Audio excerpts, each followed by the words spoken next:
Nearly 70 Nashville businesses have been hit with lawsuits claiming they aren't accessible to people in wheelchairs. But tonight, a man who filed dozens of those lawsuits admits he really didn't have any issues in many of those businesses. Investigative reporter Ben Hall has the exclusive interview with the man making these shocking claims. He's been in a wheelchair since he was 15. Getting around hasn't always been easy for Jeffrey Anderson. In fact, he sued 28 Nashville businesses, claiming they are not wheelchair accessible and are violating the Americans with Disability Act, known as the ADA. Some of the places I went in, I didn't see anything wrong. But in a remarkable interview, Anderson said he actually didn't have a problem navigating many of the businesses he sued. Do you feel bad about going in and doing this? Yes, because they wasn't doing it's nothing but a scam to me. Anderson has strong opinions about the lawsuits he says were the idea of attorney Todd Cole, who represented him in a divorce case. Did he say he was looking for somebody like you? Or what? Yeah, somebody in a wheelchair. Was waiting on somebody like in a wheelchair so he can present this job to. Cole had just incorporated a new firm, the Advocacy Law Group, with an attorney from Florida who has filed nearly 1,000 ADA lawsuits in that state. And I talked to the guy from Florida for a minute, and he was telling me how much I can make on these jobs. Anderson says he originally rejected Cole's offer to pay him $150 per business. Why did you then decide, okay, I'll do it? I needed some money. I said, shoot, I might as well make a little extra money on the side. They eventually agreed on $75, and Anderson says the law firm would give him a list, like this one, of local businesses to visit. He even showed us a text from the law firm that backs up his claim. Hey, Jeff, if you have not already gone to Subway from your list, please don't. We have an issue with that. We will get a new list soon, though. Anderson said no one at the law firm ever asked if he had problems at the businesses. I didn't have to go check no ramps. I didn't have to check nothing. I just had to go spend my card, so have a paper trace. So then I went into that place.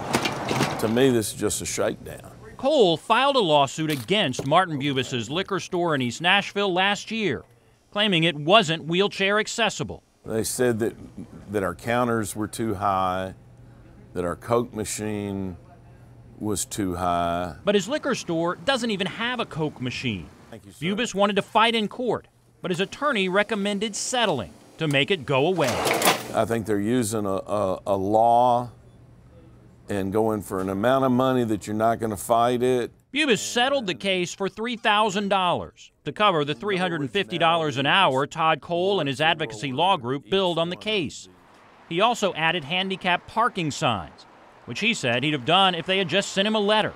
This map shows many of the small businesses that have been sued are along the Main Street Gallatin Pike corridor in East Nashville.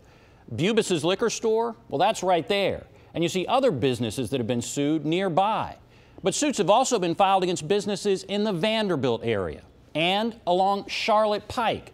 In all, Cole and the Advocacy Law Group have filed nearly 70 ADA lawsuits for several plaintiffs in Nashville in the last 2 years.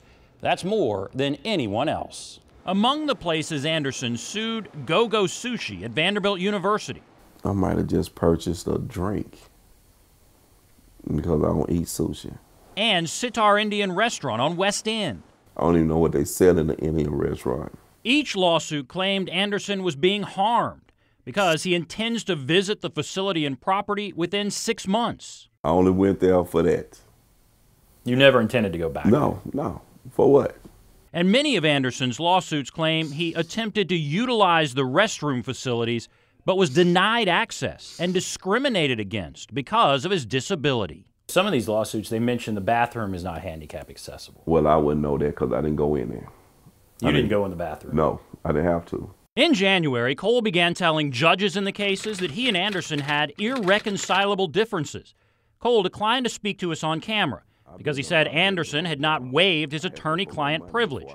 But Cole sent Anderson this letter, which reminded him that he signed an agreement in 2015 stating, "You acknowledge that by law, you are not entitled to any monetary damages stemming from ADA lawsuits, and you are guided by your personal desire to ensure accessible facilities throughout the greater Nashville." In another letter, Cole thanked Anderson for the important work you are doing for the disabled community. They just kept on telling me that I'm just doing it for the disabled. So do you believe you were helping people? Yeah, them people get some money put in their pocket. Cole says sometimes people are retaliated against for filing ADA lawsuits. So a firm might send someone else into a business to initiate the lawsuit. According to the rules that govern attorneys, it is okay to pay court costs and expenses on behalf of an indigent client. But Anderson's interview indicates that's not what he thought was happening. Ben Hall, News Channel 5, investigates.